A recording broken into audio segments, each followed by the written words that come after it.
Are you a beginner in ACC and are looking for the best car to start out with? Well, I am a beginner as well, and I had to answer this exact question for myself. So I ran an experiment with all the cars in the game, and in this video I'm going to give you my top 4 cars that I feel are the best places to start if, like me, you are brand new to ACC. Now, if you want to see how I got to these conclusions, then please click on this video right here, link in the description, where I go through the full test and give some discussion points on all of the cars that I tested. And I've ranked these cars not just on outright speed, but also on consistency. And I feel that with about 40 hours in the game myself and some basic setup knowledge, this is a really good representation of what it would be like as a beginner using these cars. Now, there are some limitations to this test which I'll discuss at the end, but now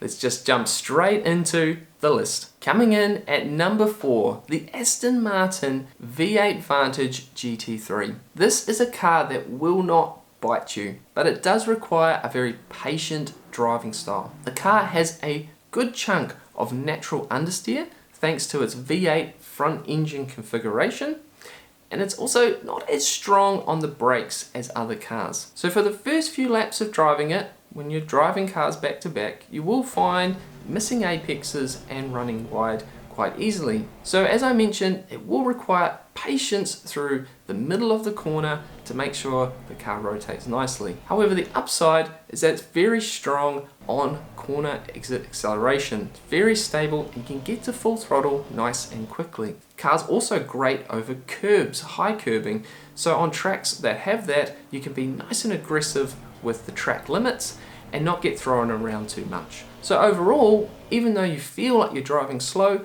the lap times are quick, and you'll find that consistency thanks to that nice stable platform. However, the downside is you can easily overdrive the car when hustling a bit too much.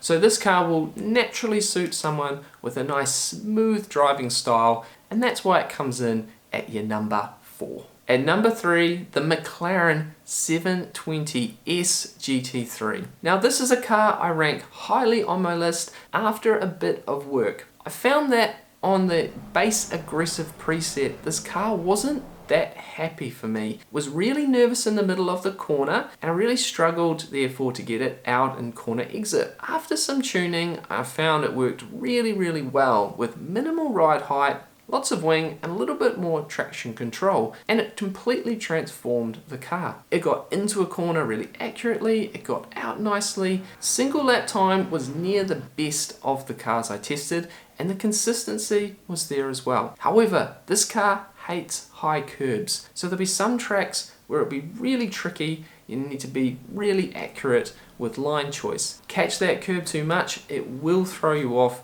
probably worse than any car that I tested. But we're not going to complain at a fast car. So this car will work for some people despite needing to be set up a little more than others tested, and that's why it comes in at number 3 on my list. At number 2, the BMW M4 GT3. This car is a real fan favorite in the real world thanks to Valentino Rossi's switch to GT3 racing after his MotoGP retirement. But in the game, the car is a strong performer. The car feels predictable with just minor adjustments to the aggressive preset. It's really strong under brakes, and also has a lot less natural understeer than any of the other front engine cars in the game. And overall, it means you can push the car with confidence and find that consistency as well. Some downsides for me were that the gear ratio seemed a little different to other cars that I tested and required a few more laps to find the ultimate selection in corners, and this car was better in the slower corners than it was the faster corners from me. So although it produced the fastest lap time in my test over a single lap, there will be some tracks where it ultimately won't be the case. So strong car, good consistent performer, fast over a single lap, and it comes in at your number 2. And coming in at your number 1 spot of my choice for beginner car in ACC is the Ferrari 296 GT3. And this will be the car that I use going forward in the game. For me, the Ferrari comes out on top because it's a strong, consistent performer and easier to set up out of the box than the McLaren. This car is really good on its initial turn-in, and I love how you can get on the brakes and get it to the apex nice and accurately. I found with a little bit more rear ride height, the car had really good mid-corner rotation, and then it was just a case of getting on the power and getting out nice and quick. Also overall, I found this car was more forgiving than the McLaren, so it was nicer over curbs and allowed you to explore the track limits a little easier. For overall speed, this was one of the fastest in my test. And in a means of confirming this, I tested it against a bunch of circuits and found the same level of speed, which wasn't the case for all the cars on this list. So, with LFM racing on the horizon and the need to be fast across multiple circuits, it just made sense to take on this car as my full-time drive and simply focus on the rest of the elements of ACC. And with that, the Ferrari, your number one pick on my list. Now, how about two bonus cars to talk about that I feel like you might have some questions about? The newest car in the game, the Ford Mustang, and the Porsche 992 GT3R. These are both very quick cars, and in fact the Porsche was the second fastest outright car I tested. However, they both come with the same issue. They're a little bit wild, but in different ways. The Ford is a wild car on corner acceleration.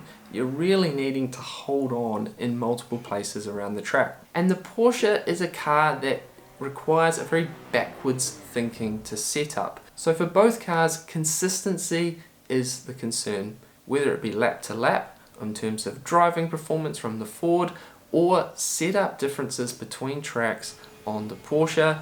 It'd be really hard to tame both these cars as a beginner on limited skill and limited setup knowledge. But because they're so unique, please test them because they are fast. And if it suits your driving style, it would be a shame to avoid them based on my opinion alone. So please do some testing, try them out for yourself.